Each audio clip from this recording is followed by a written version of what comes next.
प्यारे प्यारे दोस्तों, नमस्कार। स्वागत है आप सभी का मेरे YouTube चैनल में।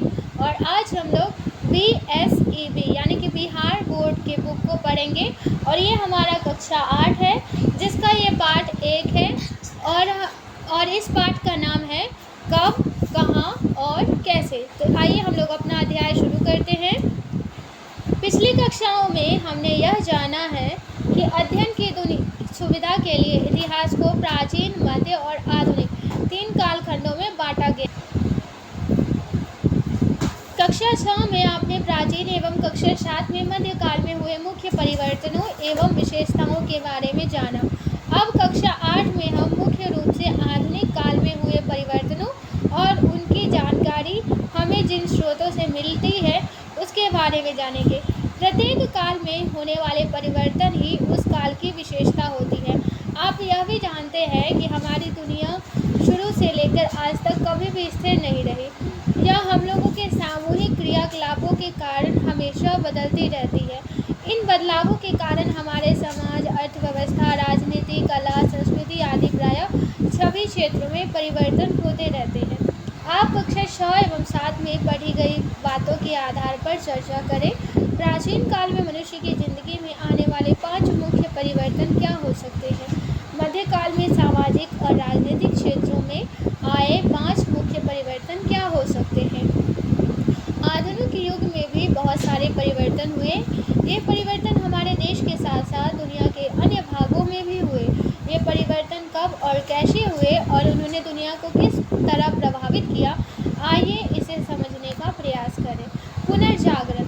आधुनिक युग को जन्म देने वाले अनेक परिवर्तनों की शुरुआत सबसे पहले यूरोप में हुई। 15वीं शताब्दी में इटली में एक नया आंदोलन आरंभ हुआ जिसे पुनर्जागरण कहा जाता है। इस आंदोलन ने लोगों को स्वतंत्र रूप से सोचने और पहले से चले आ रहे सिद्धांतों पर प्रश्न उठाने के लिए प्रेरित किया। फलतः वैज्ञानिक पद्धति का प्रसार हुआ। वैज्ञानिक पद्धति का अर्थ है प्रश्न प्रस्तुत करके प्रयोग द्वारा सत्य को जानना। तो वैज्ञानिक पद्धति का क्या अर्थ है?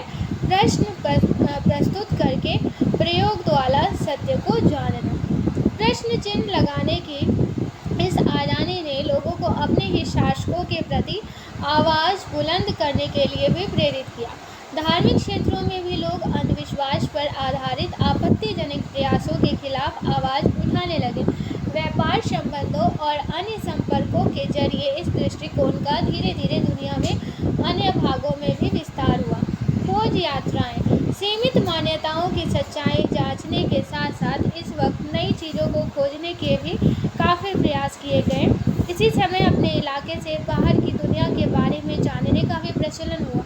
इसके अंतर्गत यूरोप के नाविकों और नौचालकों ने दुनिया के अन्य देशों तक पहुंचने के प्रयास शुरू किए। एशिया और अमेरिका के देशों तक पहुंचने के लिए समुद्री मार्गों की खोज भी इन्हीं प्रयासों का परिणाम थी।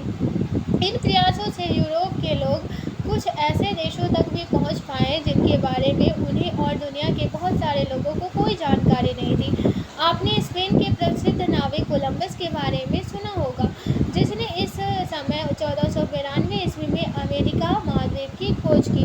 पुर्तगाल के नाविक वास्को डी गामा के बारे में भी आपने सुना होगा कि उसने 1498 ईस्वी में यूरोप से भारत तक के समुद्री मार्ग की खोज की थी। इसके बारे में आप इकाई 2 में पढ़ेंगे। नए मार्गों और भूभागों की खोज का एक परिणाम यह हुआ कि यूरोप के देशों का इन नए देशों के साथ व्यापारिक संबंध स्थापित हुआ। पूंजीवाद एवं औद्योगिक क्रांति। इन व्यापारिक संबंधों से यूरोप के व्यापारियों ने बहुत लाभ कमाया। लाभ होने के कारण धीरे धीरे इनके पास पूंजी जमा होने लगी। इस पूंजी को उन्होंने पुनः व्यापार में लगाया। इस प्रकार 15वीं शताब्दी के अंत तक यूरोप में एक नई सामाजिक व्यवस्था का जन्म हुआ जिसे पूंजीवाद कहते हैं। इस नई सामाजिक व्यवस्था की मुख्य विशेषता थी पूंजीपतियों और श्रमिकों के 2 नए वर्गों का उदय। पूंजीपति व्यापार के लिए तैयार होने वाले वस्तुओं के मालिक थे और उनका प्रमुख उद्देश्य था मुनाफा कमाना। श्रमिक लोग वस्तुओं का उत्पादन करते थे और पूंजीपतियों से वेतन प्राप्त करते थे। पूंजीवाद के विकास के साथ साथ उत्पादन के तरीकों में भी परिवर्तन होने लगा। आपको याद होगा कि मध्यकाल में कपड़े चुलाहे अपने हाथों से बनाते थे। आधुनिक युग में कपड़े चुलाहे के अतिरिक्त मशीनों से भी तैयार किए जाने लगे। मशीनीकरण की यह प्रक्रिया इंग्लैंड में 18वीं शताब्दी के उत्तरार्ध में शुरू हुई और फिर धीरे धीरे अन्य देशों में भी फैली, जिसे औद्योगिक क्रांति का नाम दिया गया। उपनिवेशवाद एवं साम्राज्यवाद। उद्योगों की स्थापना के कारण इन देशों में वस्तुओं का उत्पादन काफ़ी तेज़ी से होने लगा। अब इन तैयार वस्तुओं को बेचने के लिए बाजार की आवश्यकता थी।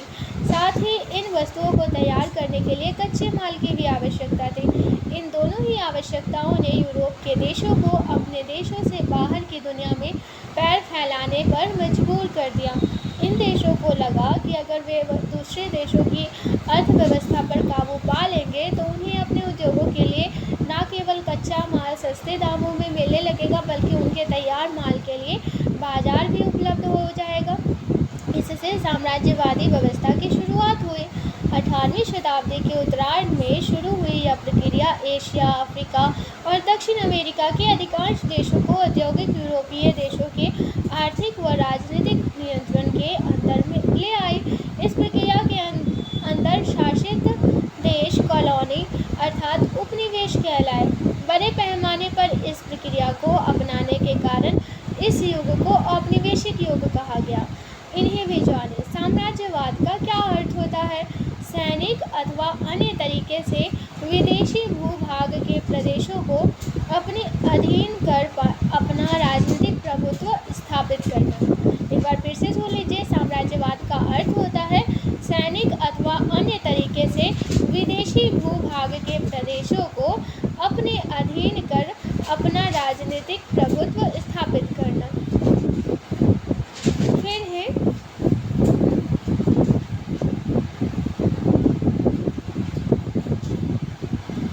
अमेरिकी एवं फ्रांसीसी क्रांति क्या होता है? तो चलिए देखते हैं अमेरिकी और फ्रांसीसी क्रांति क्या है। दुनिया में हो रहे इन बदलावों के बीच 18वीं सदी के अंतिम दशकों में दो और महत्वपूर्ण बदलाव हुए। पहले का संबंध अमेरिका के स्वतंत्रता संग्राम से एवं दूसरे का संबंध फ्रांसीसी क्रांति से है। अमेरिका की खोज के बाद वहाँ पर यूरोप के देशों ने अपना कब्जा जमा लिया था। धीरे धीरे यहाँ बस गए लोगों ने ही यूरोपीय देशों के भाषण के खिलाफ संघर्ष शुरू किया। इसी तरह फ्रांस के लोगों ने भी राज परिवार तथा सामंत वर्ग के खिलाफ संघर्ष शुरू किया। इन दोनों ही देशों में लोगों का अत्याचार, शोषण और अन्याय के खिलाफ एकजुट होकर किया गया संघर्ष सफल रहा। यहाँ पर उत्तरी अमेरिका में ब्रिटिश उपनिवेशों के लोग स्वतंत्रता की घोषणा का उत्सव मनाते हुए इसके बाद इन देशों के लोगों ने अपने अपने देशों में गणतंत्र प्रणाली की सरकार स्थापित की। स्वतंत्रता और समानता उनके मार्गदर्शक सिद्धांत बन गए। फ्रांस और अमेरिका के इन आंदोलनों का कई देशों के लोगों पर बड़ा प्रभाव पड़ा। इसका एक प्रभाव यह भी था कि धीरे धीरे एक निश्चित क्षेत्र में रहने वाले लोगों में जो लंबे समय से एक दूसरे के साथ थे और जो एक जैसी भाषा बोलते थे, अपने को एक जैसा मानने या एक राष्ट्र के रूप में पहचाने जाने की परंपरा शुरू हुई। अत्याचार और शोषण के शिकार हमारे देश में किस प्रकार की सरकार है, इसके नीति निर्देशक सिद्धांतों पर चर्चा करें। इन्हें भी जानें। प्रायः 18वीं शताब्दी के उत्तरार्ध को 1750 ईस्वी के बाद के काल को 18वीं सदी का उत्तरार्ध कहा जाता है। आधुनिक काल का प्रारंभ माना जाता है। आधुनिक शब्द का इस्तेमाल जब समय के संदर्भ में किया जाता है तो इसका अर्थ अतीत का सबसे नज़दीक हिस्सा जो पिछले लगभग 300 वर्षों से संबंधित है। आधुनिक काल एवं हमारा देश। इस प्रकार यूरोप में हुए इन परिवर्तनों से प्रभावित होकर अन्य देशों के लोगों ने नए ढंग से सोचना विचारना शुरू कर दिया। नए उपनिवेश की तलाश में जब यूरोपीय हमारे देश में आए तो हमारे देश पर भी इन परिवर्तनों का प्रभाव पड़ा। आपको याद होगा कि 18वीं सदी के शुरू में हमारा देश किस प्रकार टुकड़ों में बटा हुआ था। इसी समय यूरोप के व्यापारी भारत के विभिन्न भागों में व्यापार में जुटे थे। उनमें से जो व्यापारी इंग्लैंड से आए वे व्यापार करते करते धीरे धीरे हमारे देश के शासक बन बैठे। इन्होंने हमारे देश के स्थानीय नवाबों व राजाओं को हराकर अपना शासन स्थापित किया। इनके बारे में हम विस्तार से इकाई 2 में पढ़ेंगे। आगे के 200 सालों तक हमारे देश पर इनका भाषण रहा। हमारे देश में अंग्रेजी शासन आने से अंग्रेजी शिक्षा एवं नवीन विचारों का प्रवेश हुआ। फलतः भारतीय लोगों में जागृति आई। आगे की इकाइयों में आप देखेंगे कि किस प्रकार अंग्रेजों ने हमारे देश के आर्थिक संसाधनों का अपने लाभ के लिए इस्तेमाल किया, अपनी ज़रूरत की चीज़ों को सस्ती कीमत पर खरीदा, निर्यात के लिए या अपने लाभ के लिए नई फसलों की खेती कराई।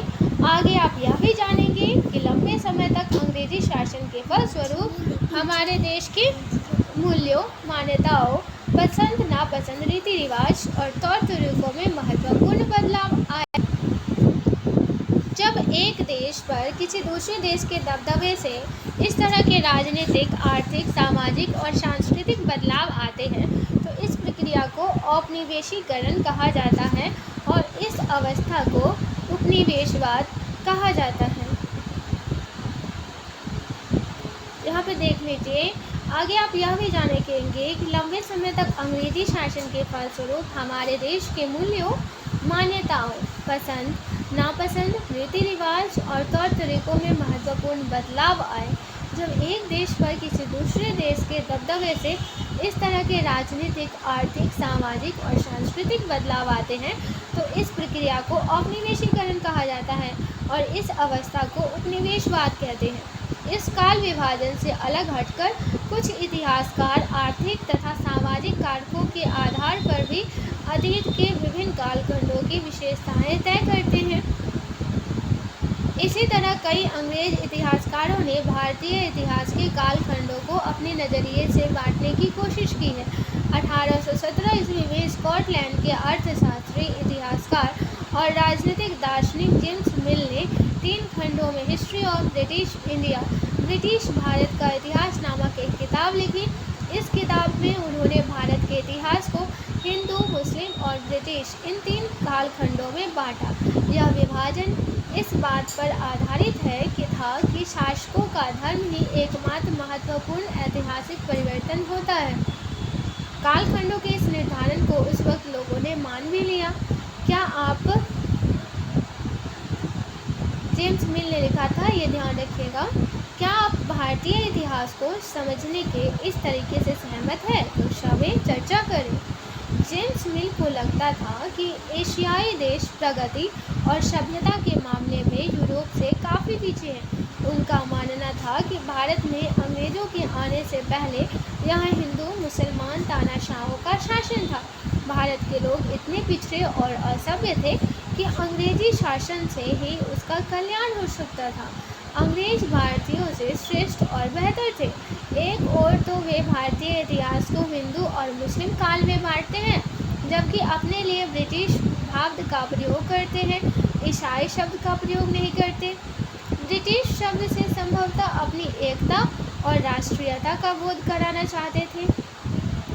जरा सोचिए, क्या इतिहास के किसी कालखंड की अवधि को हिंदू, मुस्लिम या ईसाई दौर कहा जा सकता है? क्या किसी भी अवधि में कई तरह के धर्म एक साथ नहीं चलते? क्या किसी अवधि में अन्य धर्मों के लोगों के जीवन और तौर तरीकों का कोई महत्व नहीं होता?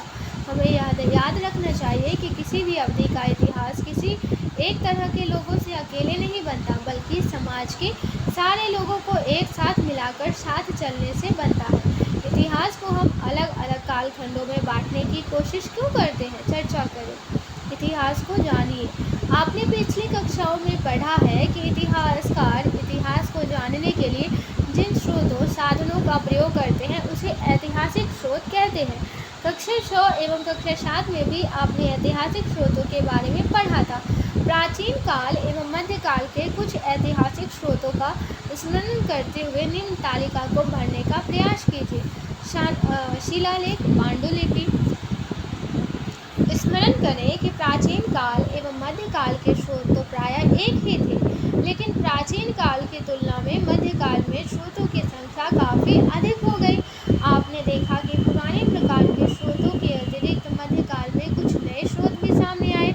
आगे आप पाएंगे कि आधुनिक काल में इन स्रोतों की संख्या एवं विविधता में और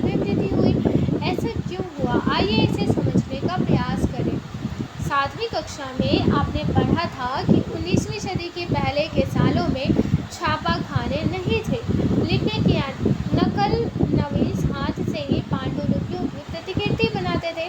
बाद में 19वीं सदी के मध्य तक छपाई तकनीक के माध्यम से सरकारी विभाग की कार्रवाइयों के दस्तावेज की कई प्रतियां बनाई जाने लगी।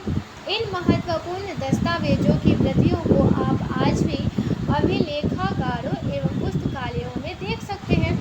अभिलेखागारों में सरकार के दस्तावेजों को सुरक्षित रखा जाता है। इन दस्तावेजों में सरकार की योजनाओं एवं कर से संबंधित दस्तावेज, पुलिस एवं CID रिपोर्ट, विभिन्न राजनीतिक पार्टियों की गतिविधियों के रिकॉर्ड, विभिन्न कमीशनों के रिकॉर्ड आदि शामिल होते हैं। आज भी हर जिले में एक रिकॉर्ड रूम होते हैं। इन्हें आप भी देख सकते हैं। इनके अतिरिक्त तहसील के दफ्तर, कलेक्ट्रेट, कमिश्नर के दफ्तर, कचहरी आदि के रिकॉर्ड रूम भी महत्वपूर्ण हैं। आप अपने ज़िले के रिकॉर्ड रूम में जाकर अपने ज़िले से संबंधित क्या क्या जानकारियाँ प्राप्त करना चाहेंगे, इन जानकारियों की एक सूची बनाइए। इसी तरह पुस्तकालयों में वर्षों पहले के पुराने अखबार, व्यक्तिगत पत्र, डायरियाँ, निजी दस्तावेज आदि चीज़ें सुरक्षित रखी जाती हैं।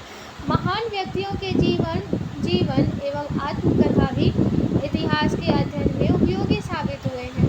इन पुस्तकों से हमें उन व्यक्तियों के बारे में विशेष जानकारी मिलती है जिन्होंने राजनीतिक, प्रशासन एवं समाज सेवा के क्षेत्र में महत्वपूर्ण योगदान किया है।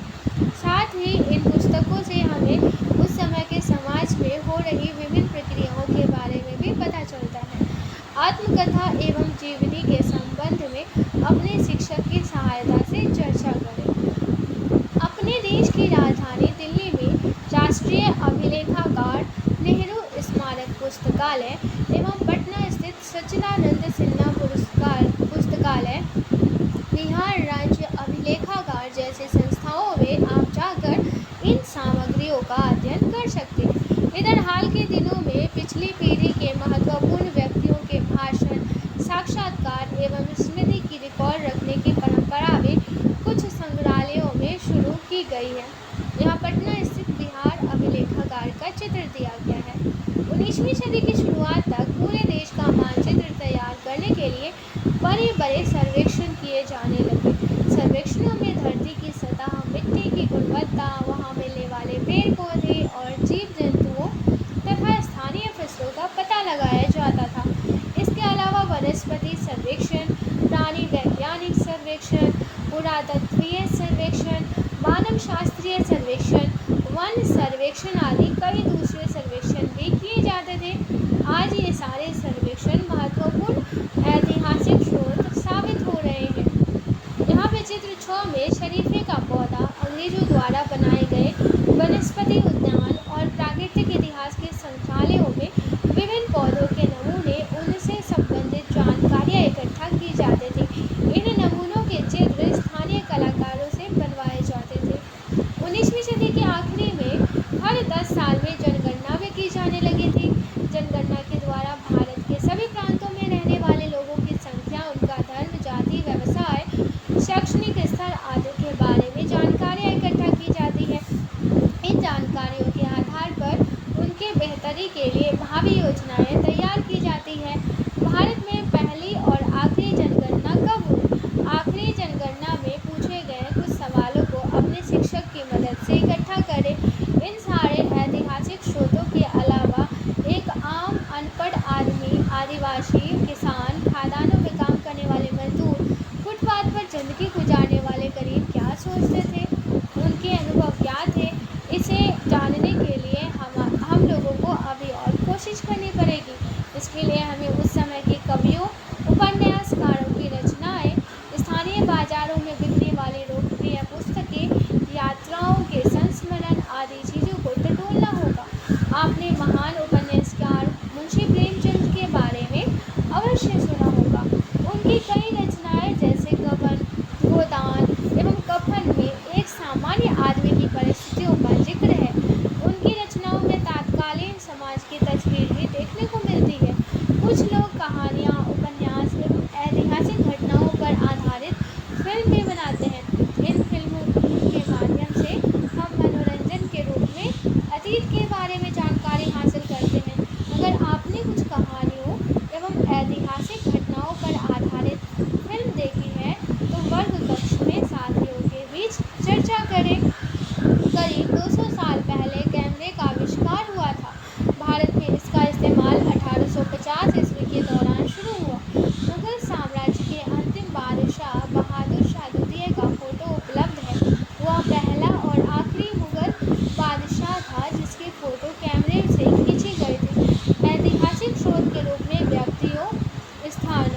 और वस्तुओं के फोटो बहुत उपयोगी साबित होते हैं। अब यहाँ पे बहादुर शाह जफर की कैमरे से ली गई तस्वीर दिखाई गई है। आपने अभी तक ऐतिहासिक स्रोतों के बारे में जाना। आइए कुछ ऐतिहासिक स्रोतों को विभिन्न समाचार पत्रों, CID रिपोर्ट एवं पत्र के माध्यम से देखने का प्रयास करें। यहाँ पे पेपर की जो स्रोत 31 मार्च को पंडित जवाहरलाल नेहरू छपरा में अपनी सभा की शुरुआत की। 31 मार्च को पंडित जवाहरलाल नेहरू छपरा से अपनी सभा की शुरुआत की। छपरा रेलवे स्टेशन पर डॉक्टर महमूद एवं करीब 400 कार्यकर्ताओं ने उनका स्वागत किया। 9 बजे सुबह से आसपास के इलाकों में करीब 8 गांवों में सभाएं की। प्रायः हर जगह लोगों से अहिंसात्मक ढंग से नमक कानून तोड़ने का आग्रह किया। 31 मार्च की रात को बेतिया के लिए रवाना हो गए। अगले दिन 1 अप्रैल को बेतिया में करीब 20,000 लोगों की सभा को संबोधित किया। बेतिया से कार द्वारा मोतिहारी के लिए रवाना हुए। वहां दोपहर को करीब 10,000 लोगों की भीड़ को संबोधित किया। हर जगह लोगों ने उत्साहपूर्वक उनका स्वागत किया। अपने बिहार भ्रमण के दौरान उन्होंने सीतामढ़ी, मुजफ्फरपुर, हाजीपुर एवं सारण जिलों में लोगों को अंग्रेजी शासन द्वारा प्रतिबंधित नमक कानून को तोड़ने के लिए प्रेरित किया।